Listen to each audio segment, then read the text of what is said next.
Hello बच्चों, let's start this question. So this question says, state Newton's law of gravitation and hence define acceleration due to gravity.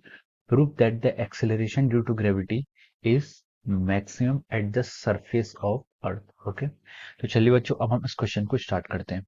तो देखिए बच्चों, इस question का जो आपका की कॉन्सेप्ट है, आप लिख सकते हैं इस क्वेश्चन का जो आपका की कॉन्सेप्ट है वो क्या आपका ग्रेविटेशन पर बेस्ड है।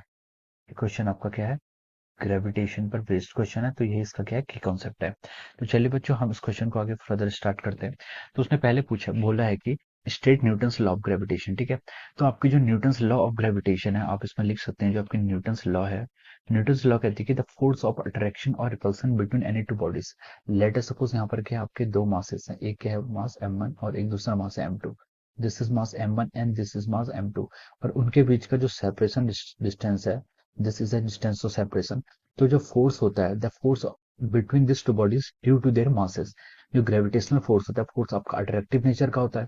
और जो फोर्सेस होगा इन दो मासेस के बीच में, it is proportional to m1 m2, mass of m1 and mass of m2 divide by the square of the distance. ठीक है, तो जो प्रोपोर्शनलिटी का साइन हटाएंगे तो g कांस्टेंट आता है, product of their masses m1 and 2 divide by the separation between them का स्क्वायर। ठीक है, ये आपका आ जाता है फोर्स आता है। ठीक है, फोर्स एक वेक्टर क्वांटिटी है, तो ये इसका मैग्नीट्यूड है, और जो इसकी डायरेक्शन होती है, force is always an attractive force.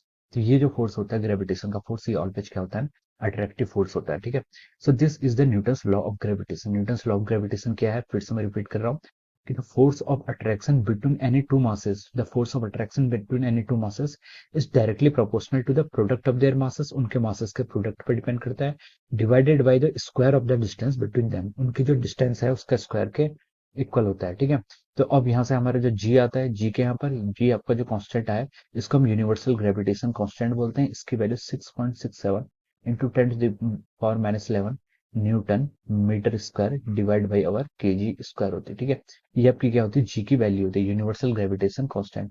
तो ये आपका फोर्स का मैग्नीट्यूड है, और जो ये फोर्स होगा, it's this gravitational force is always attractive in nature. ठीक है, तो ये इसका क्या होगा, आपका डेफिनेशन हो गया। ठीक है, फिर मैंने यहाँ पर न्यूटन्स लॉ आपको क्या कर लिया, डिफाइन कर दिया। अब देखिए आपका नेक्स्ट उसने पूछा है, hence define acceleration due to gravity. अब हमसे जो सेकंड पार्ट में उसने पूछा कि what acceleration due to gravity को हमें डिफाइन करना है। ठीक है, इसको मैं लिख लेता हूँ यहाँ पर, acceleration due to gravity. Acceleration due to gravity को यहाँ पर हम डिफाइन करते हैं। तो देखिए, मान लीजिए क्या है आपकी एक्सेलरेशन ड्यू टू ग्रेविटी को डिफाइन करने के लिए क्या है, ये आपकी क्या अर्थ है। ठीक है, ये आपकी अर्थ है, ये अर्थ का ये है ये सॉरी, ये आपकी अर्थ है। ठीक है, इसको सन मान लीजिए, ये आपका है सन है। ठीक है, यहाँ पर मैंने एम एस लिखा है, मतलब मास ऑफ सन, और यहाँ पर क्या आपकी अर्थ है।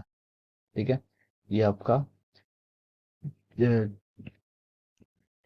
देखिए एक्सेलरेशन ड्यू टू ग्रेविटी में ये आपकी मान लीजिए क्या है, अर्थ है, ये आपकी अर्थ है। ठीक है, इस अर्थ का ये आपका सेंटर है, और इसका मैंने मान लिया mass of earth is M. ठीक है, और ये यहाँ से तक की जो डिस्टेंस है सरफेस तक की, ये आपका रेडियस ऑफ द अर्थ।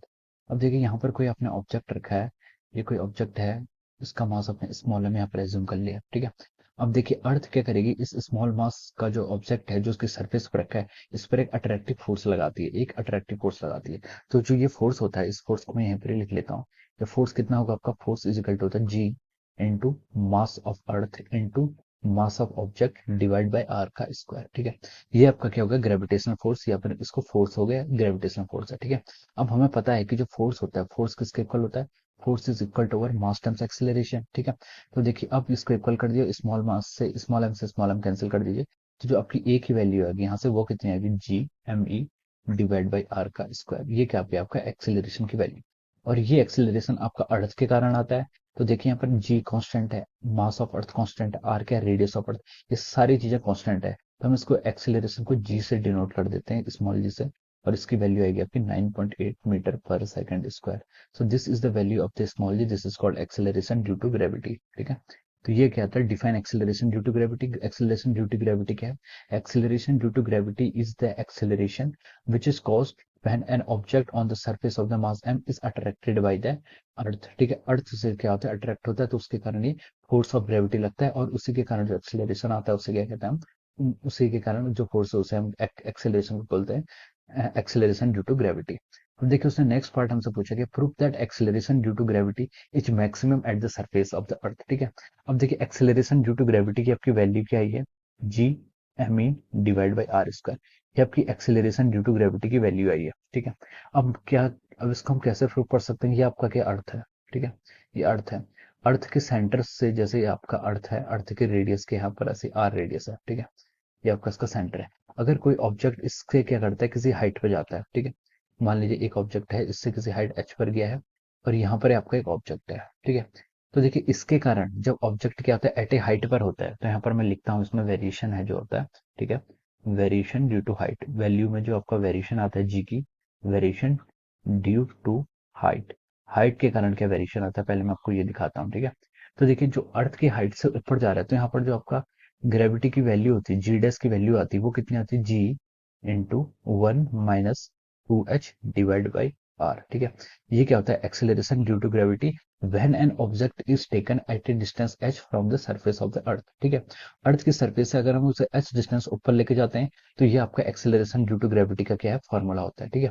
तो देखिए जैसे ही हम इसको ऊपर लेके जाएंगे, h हाइट ऊपर लेके आएंगे, तो h क्या करेगा, ये टर्म आपकी इंक्रीज करेगी, h की वैल्यू आपकी इंक्रीज करेगी, तो ये पूरी टर्म 2h/r ये क्या करेगा, इंक्रीज करेगा, h इंक्रीज करेगा, तो देखिए 2 कांस्टेंट है, r कांस्टेंट है, तो पूरी टर्म 2h/r इंक्रीज करेगी, पूरी टर्म इंक्रीज करेगी, तो ये वन में से जितनी बड़ी होगी तो वन माइनस होगी, तो ये छोटी हो जाएगी। तो हम बोल सकते हैं कि जो भी आपका जीडेस की वैल्यू आएगी, वो क्या आएगी, आपकी स्मॉल आएगी। ये क्या आएगी, स्मॉल आएगी।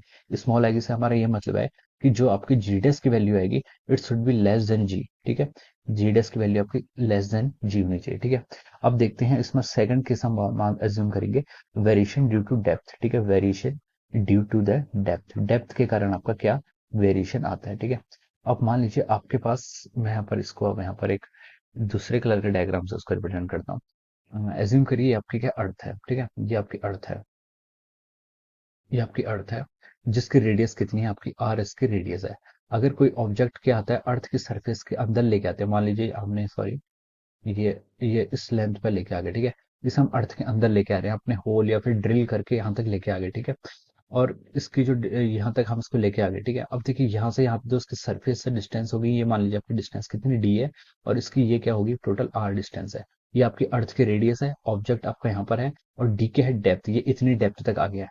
तो यहाँ पर जो आपकी एक्सेलरेशन ड्यू टू ग्रेविटी की वैल्यू होती है, इस कारण जो आपकी एक्सेलरेशन ड्यू टू ग्रेविटी की वैल्यू होगी, वो होती है आपकी जी डैश की वैल्यू, हम लिख सकते हैं यहाँ पर जी इंटू 1 - d/r, ठीक है। ये देखिए मैं डायरेक्ट यहाँ पर रिजल्ट यूज कर रहा हूँ, क्योंकि हमें क्वेश्चन में यही पूछा कि हमें प्रूफ करना है कि कहाँ पर मैक्सिमम है, इसको प्रूफ नहीं करना है, ठीक है। तो हम डायरेक्ट फॉर्मूला को यहाँ पर यूज करके मैं आपको प्रूफ करके बता रहा हूँ, ठीक है। तो जी डैश की वैल्यू क्या आती है, जी इंटू 1 - d/r। वह यहाँ पर जो डी है, डी क्या है, आपकी डेप्थ है, ठीक है। यहाँ पर जो आपने डी पैरामीटर डिनोट किया है, ये क्या है, depth from the surface of the earth. Earth की सरफेस से हम इतने डिस्टेंस में आ रहे हैं, तो ठीक है। जैसे जैसे हम अंदर को आएंगे, आपकी क्या बढ़ेगी, डेप्थ बढ़ेगी। डेप्थ बढ़ेगी तो डी/आर आपकी टोटल क्वांटिटी बढ़ेगी, और 1 - d/r है तो ये घटेगी, ठीक है, घटेगी। इसका मतलब क्या है, तो जीडीएस की वैल्यू आएगी, वो आपकी जी से लेस आएगी। तो यहाँ से भी हम बोल सकते हैं कि जो क्वांटिटी आ रही है जीडीएस की वैल्यू, ये वैल्यू क्या होगी, आपकी स्मॉल होगी। और इसको हम लिख सकते हैं कि आपको जो जीडीएस की वैल्यू आ गई है, ये क्या आएगी, जी से लेस हो जाएगी, ठीक है। तो देखिए ये आपका क्या है, दूसरा रिजल्ट है कि आपकी जो जीडीएस की वैल्यू है, वो क्या आएगी, जी से लेस आएगी, ठीक है। तो this is the variation due to the depth. और अगर आप अर्थ के रोटेशन से भी कंसिडर करना करें, तो अर्थ का रोटेशन में क्या देखिए, जीडीएस की वैल्यू होती है, जीडीएस की वैल्यू होती है g minus omega square r into cos of theta, ठीक है।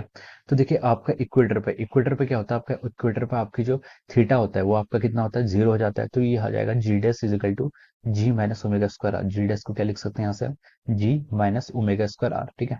ये आपका इक्वेटर पे आ गया। ये आपका कहाँ पर आ गया, इक्वेटर, मैंने यहाँ पर लिख लिया क्या, इक्वेटर, ठीक है। अब देखिए यहाँ पर भी आपको पता चल रहा है कि क्या है, g dash is equal to g minus omega square. तो इससे क्या पता चल रहा है, आपका जो जी है, वो क्या है, आपका is greater as compare to G dash. तो यहाँ से हमें पता चल गया कि यहाँ पर भी एक्सेलरेशन ड्यू टू ग्रेविटी क्या आ गई है, एक्सेलरेशन ड्यू टू ग्रेविटी आपकी जो वैल्यू है, वो क्या आएगी, जी डैश से आपकी ग्रेटर आ रही है, ठीक है। तो देखिए अर्थ के रोटेशन के कारण भी ग्रेविटी पे जो आपका एक्सेलरेशन ड्यू टू ग्रेविटी था, इस पर इफेक्ट पड़ता है। लेकिन पोल्स पर ये दोनों वैल्यूज बराबर हो जाती हैं, इसलिए मैं उसको लिख नहीं रहा हूँ। पोल्स पर क्या होता है, आपका जी डैश आपका जी के इक्वल हो जाता है। क्यों होता है, क्योंकि पोल्स पर आपका थीटा डिग्री, थीटा थीटा क्या होता है, angle from the equator. Equator पे एंगल कितना होता है, 0 होता है। तो ये आपका g dash is equal to g minus omega square as it is expression आ जाएगा। और पोल्स पर क्या होता है, थीटा की वैल्यू 90 होगी, तो ये टर्म आपकी पूरी कितनी हो जाएगी, 0 हो जाती है, ठीक है। तो जी डैश की वैल्यू वहां पर 0 हो जाती है। So this is how we have proved that the acceleration due to gravity has maximum value at only on the surface. Surface पे क्या होती है, इसकी वैल्यू मैक्सिमम होती है। अगर हम डाउनवर्ड जाएंगे फिर भी आपकी वैल्यू घटती है, अपवर्ड जाएंगे फिर भी वैल्यू घटती है। अगर अर्थ के रोटेशन को कंसिडर करेंगे फिर भी इसकी वैल्यू क्या होती है, लेस ही होती है। ठीक है, so I think this explanation is enough for this question, and I hope you all understood this concept. All the very best and thank you so much.